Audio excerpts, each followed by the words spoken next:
Very much. Thank you also for inviting me. I just saw in the chat the posted results of Sophie's poll.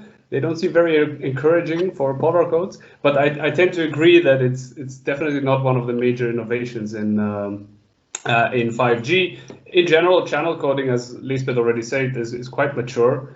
And, you know, there are not huge novelties there, but it's always something that we have to get right, I think, in any standard. And for sure, the applications that are envisioned dictate also a bit what kinds of channel codes work best, especially for low latency communication, for example, where we want short packets. It's quite challenging to have good error correction codes. So there are interesting things going on there. Yeah, so in my talk, I want to focus on polar codes a bit. And the talk is actually a bit of a tutorial on polar coding and on fast successive cancellation decoding of polar codes. Specifically, it's a particular decoding technique. And close to the end, I also mentioned some of our recent results in that direction. So yeah, first of all, why are we interested in polar codes in general? Well, there are some technical reasons that they're the first codes that are provably capacity achieving over a very wide range of channels and not just for some specific cases. They have pretty low complexity encoding and decoding algorithms, so this is quite nice. They have a flexible construction, which makes it relatively easy to have codes of different rates that are required for different channel conditions. Of course, recently, as you all know, probably they were used in the control channel of 5G. So they're used in a particular application in the 5G standard. And I found relatively recently an article that tells a bit the story of how and why this happened, how they ended up being included in 5G. A lot of this is also political, of course, and I think that the article is quite nice. I think it tries to be relatively objective, although it's a bit difficult to do this, especially when there are political things involved. But it was a very interesting read, so I suggest you have a look if you haven't read it already. Now, yes, as I said, this is kind of a tutorial talk, what I want to do. So I first will explain a bit how polar codes work, then how the decoding works and how we can do this fast decoding. And close to the end, I will talk about some new results that we have in this direction. So to explain polar codes quickly, I always prefer to use the example of the binary erasure channel because things are quite simple there. You probably have seen this channel before, so it's a typical binary input symmetric channel where the output can be erased with some probability epsilon. So we may receive this question mark, this is an erasure, instead of what was transmitted. And there are no errors here, and this is important. There are only erasures. So the erasure probability of this channel is denoted by epsilon, and the capacity of the channel is 1 minus epsilon. Now, the principle behind polar coding is to take independent copies of this channel. By copies, I mean independent uses of this binary erasure channel, and to combine them into a block channel. And I will explain how this combining is done. And then we take this block channel and we split it into synthetic bit channels. And the specific way of combining the channels that we do in the first step, combined with the splitting, results in synthetic bit channels that have very varying levels of reliabilities. So some channels are very good, some are very bad, and then we only use the good ones to transmit information. So this is the main principle behind polar coding. So let's see how this combining is done, the first step. Let's say that we have two copies of this physical channel, this BEC with parameter epsilon. We take two of these copies. Normally, we would transmit a bit U0 over the first copy and another bit U1 over the second copy. What we do here when combining these two channels is that we transmit U1 XORed with U0 over the first channel and then U1 over the second channel. Okay, this is if we want to combine two channels. This is a linear transformation, of course, so we can write it as a vector by matrix multiplication. If we generalize this to longer blocks, we can take two copies of what we did before. So we take this and we just copy it twice, and then we combine these copies between each other in a similar way to what we did before. This is again a linear transformation from this input vector U to the vector X that is the actual input to the physical channel. So we can write it again as vector by matrix multiplication. Okay, and this matrix here, of course, is what you all may know as the generator matrix of a code. Now, if we want to generalize this to any block length, any length n, then the transformation from the vector, the information vector u, to the vector x that actually goes into the channel is given by u multiplied by the generator matrix of length n, where this generator matrix is calculated as a product of two other matrices, this Rn and this n-fold chronicle product of the matrix F. These two matrices are defined as follows. Rn is just a bit reversal permutation matrix, so it just rearranges this matrix over here. It doesn't do anything very special. This small n is the base 2 logarithm of capital N. So small n is the number of steps of combining that we are doing in order to get to this block channel of length capital N. Okay? And the matrix F is the matrix that defines the most basic polar transformation. So this channel with the two steps that I showed in the beginning. Okay, so this is how we get the generator matrix. And if we plot that, it looks quite nice. It has a fractal structure. Here's an example for block length of 256 bits.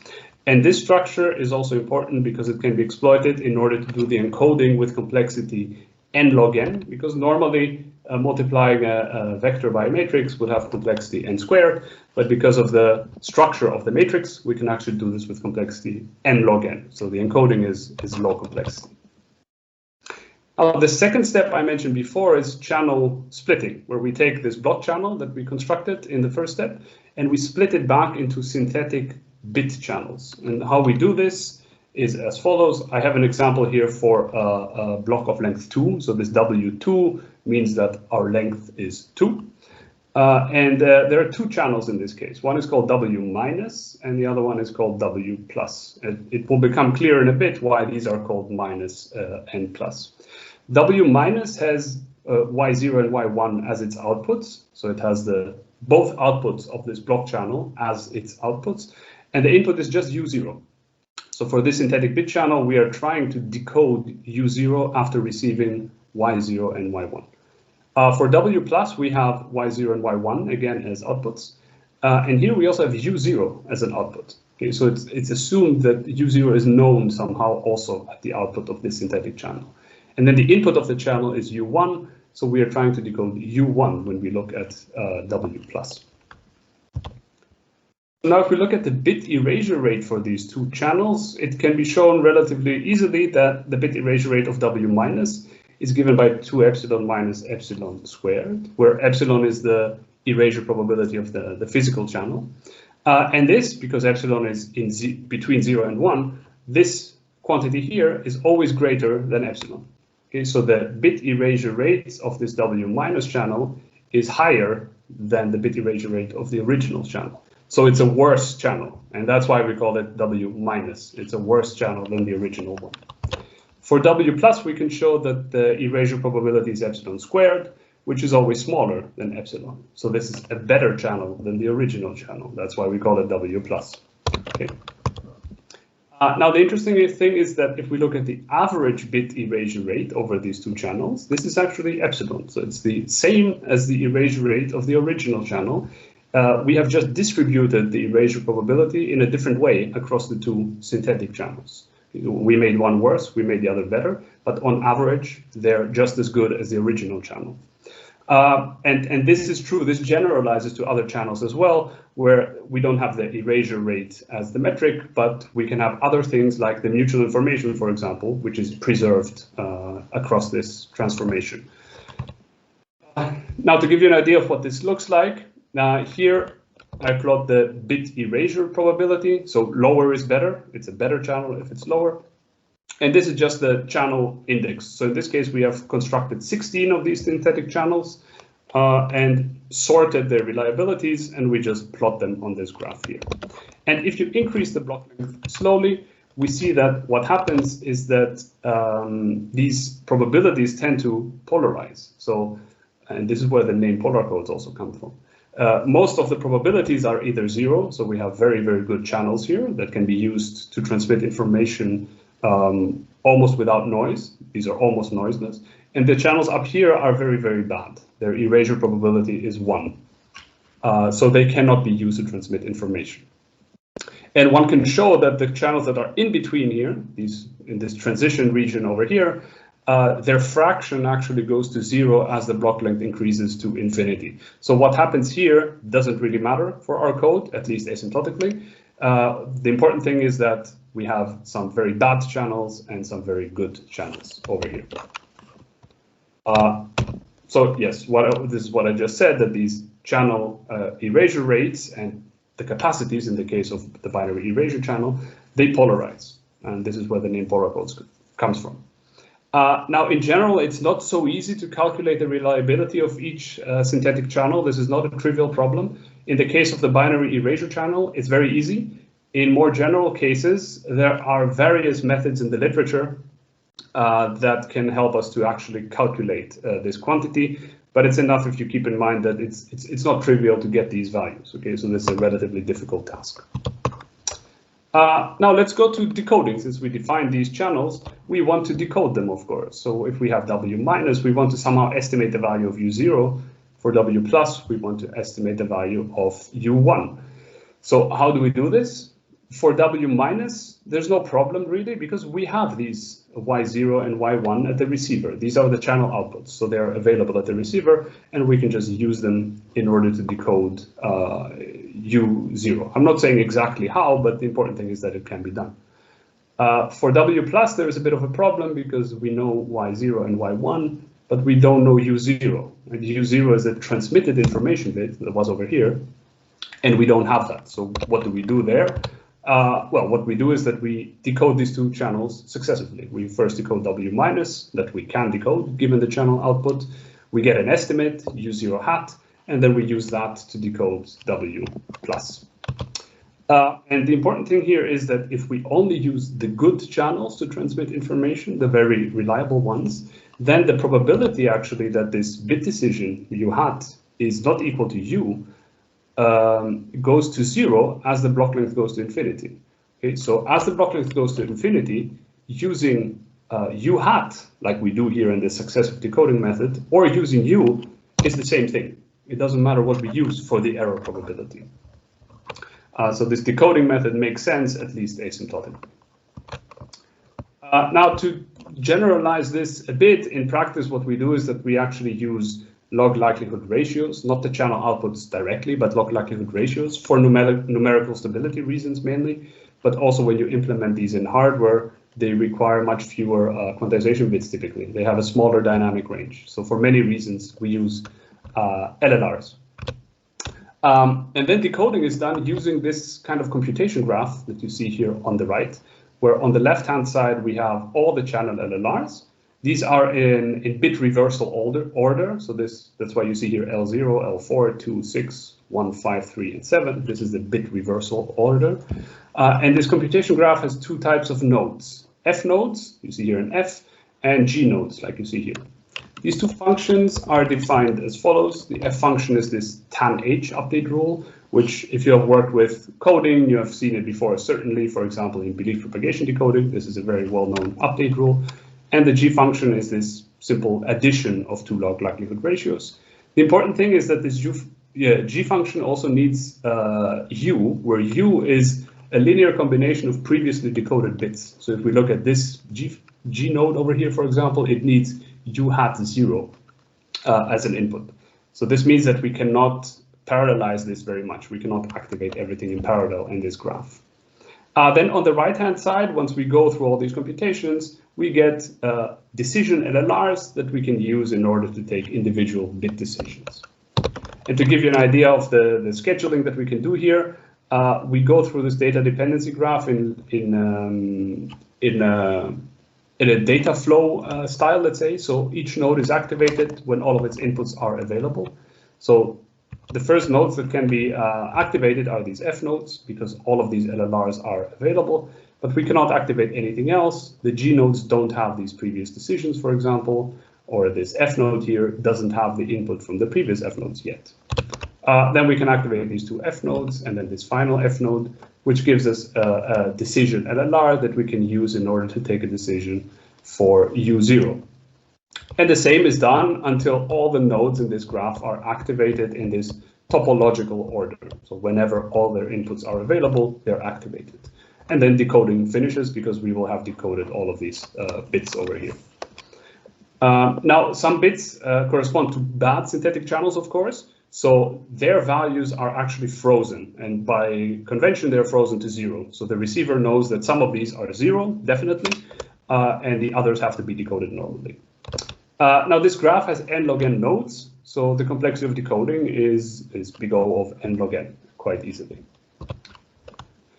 There are some major limitations of SC decoding.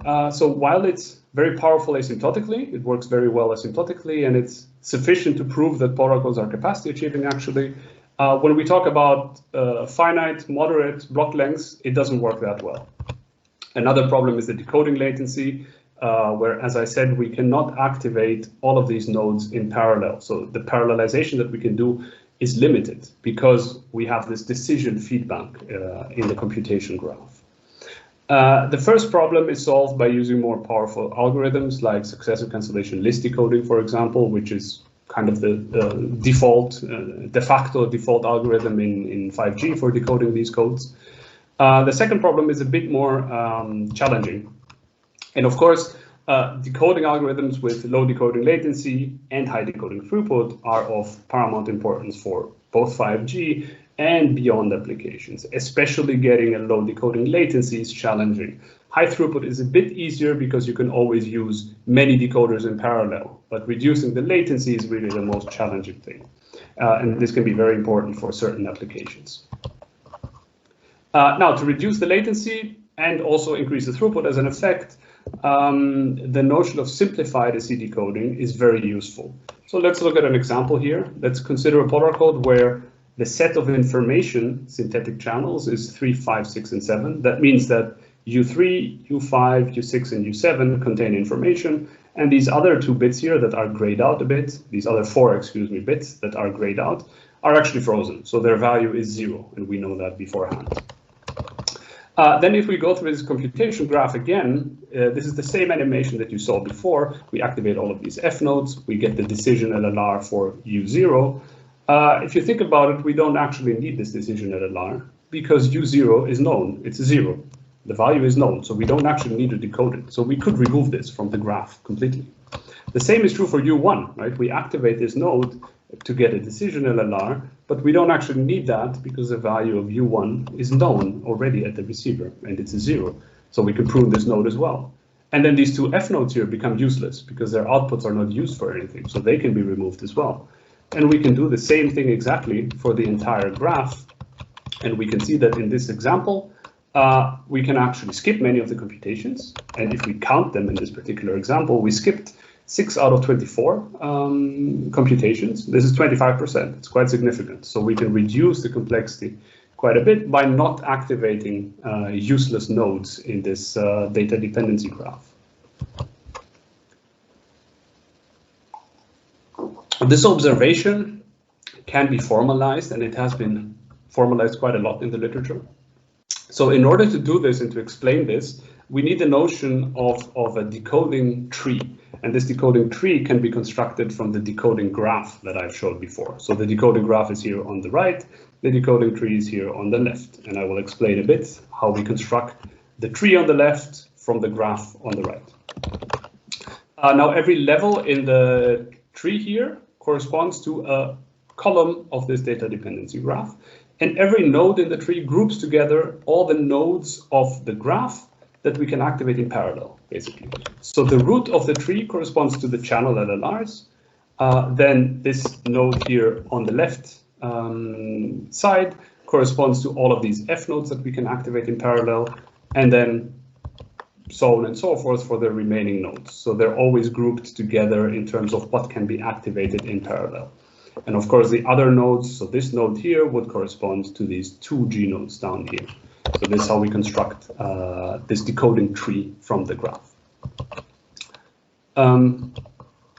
Now, let's look at a particular type of node, which are the so-called RAID 0 nodes. These are nodes whose descendant leaves, or all descendant nodes, are correspond to frozen bits. Okay, So in this example that we have here of the decoding tree, these nodes here have descendants that are all frozen bits. So this node has two descendants, left and right. These are both frozen bits. They're grayed out, if you remember, so they're frozen.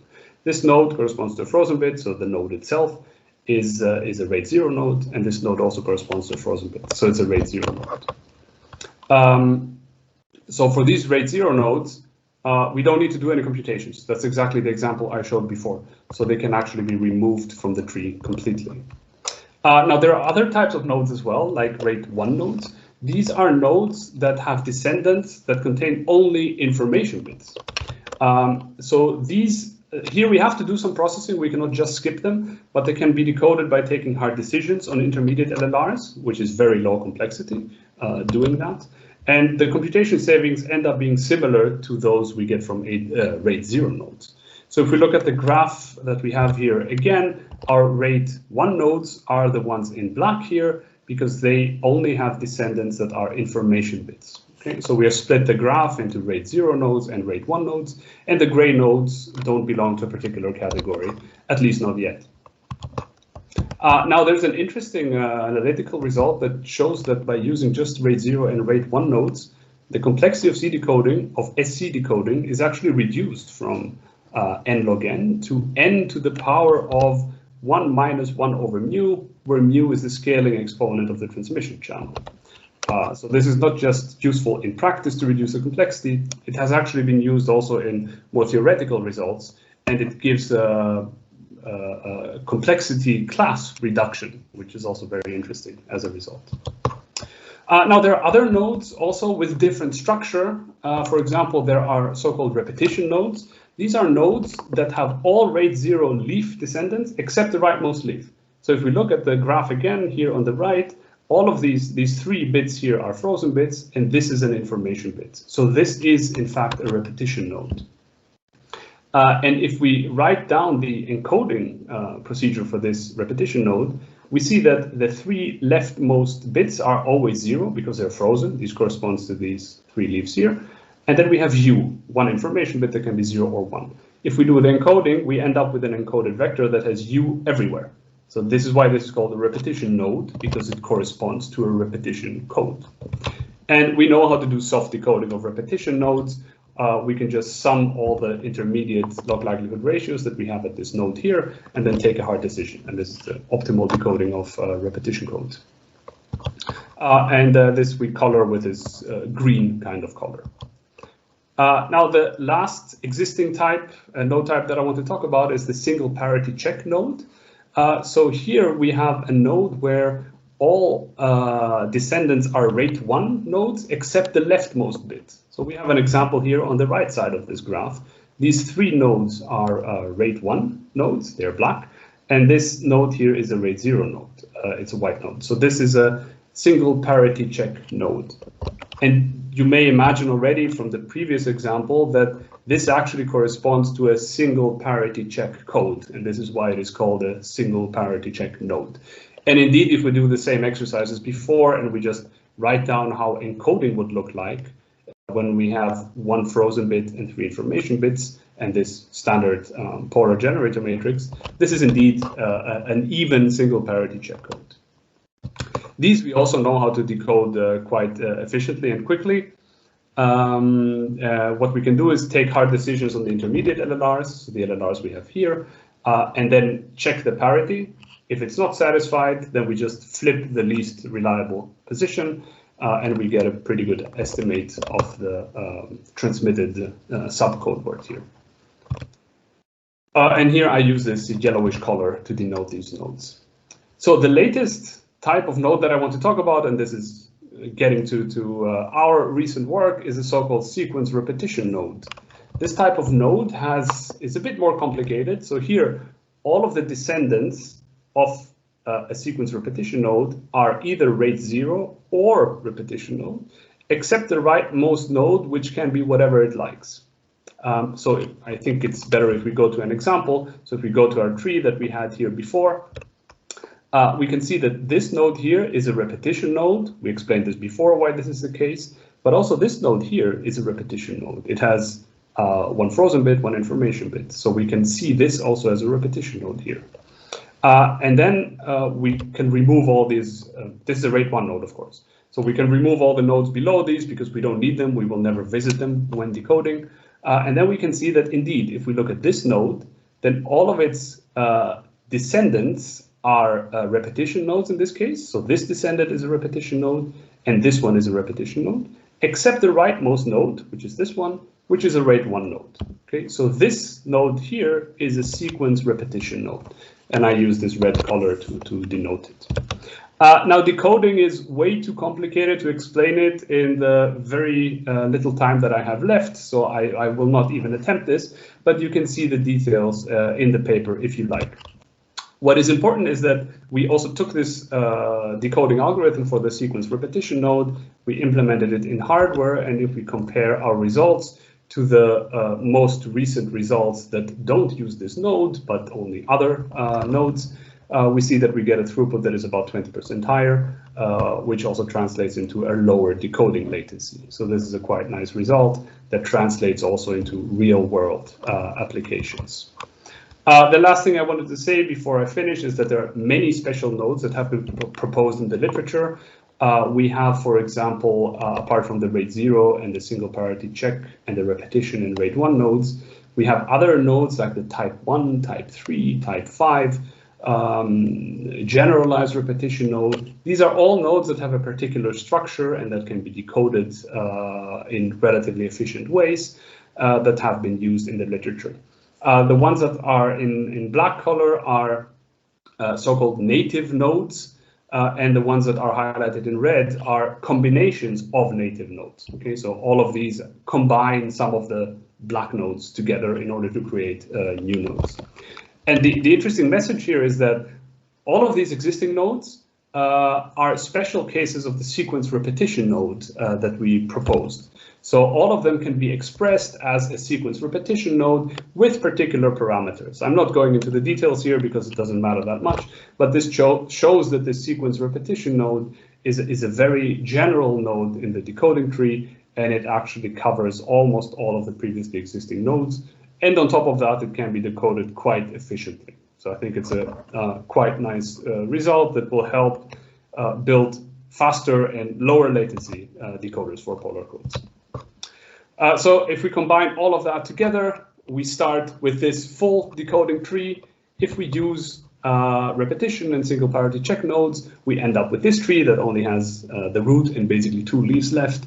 If we use our sequence repetition node, we are left with just 1 node in this decoding tree.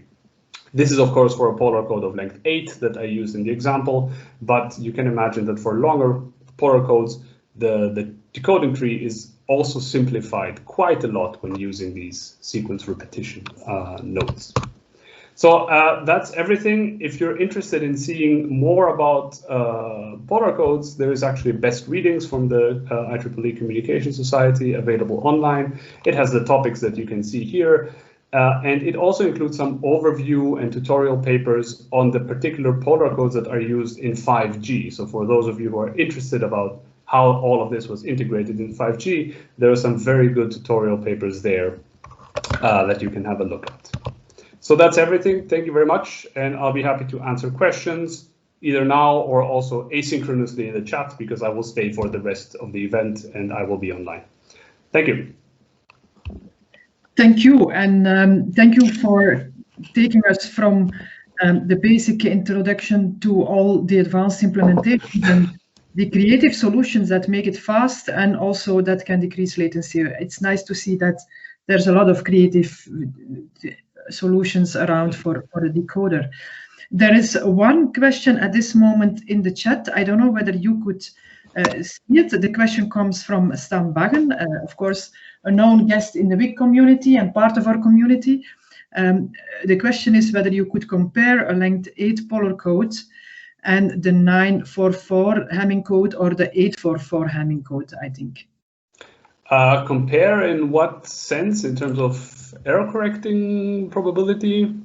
In terms of performance and in terms of decoding complexity, but mainly performance.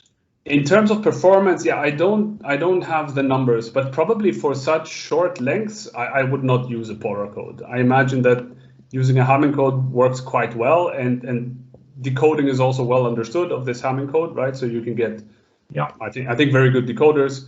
So for super short lengths, I'm not sure there would even be a big difference between the two. I'm not sure actually what a length 8 Polar code would look like, because the location of information and frozen bits, I mean, if you choose it appropriately, it may end up being the same as a Hamming code. I haven't done this exercise, I'm not sure. Or it may be very similar to a Hamming code.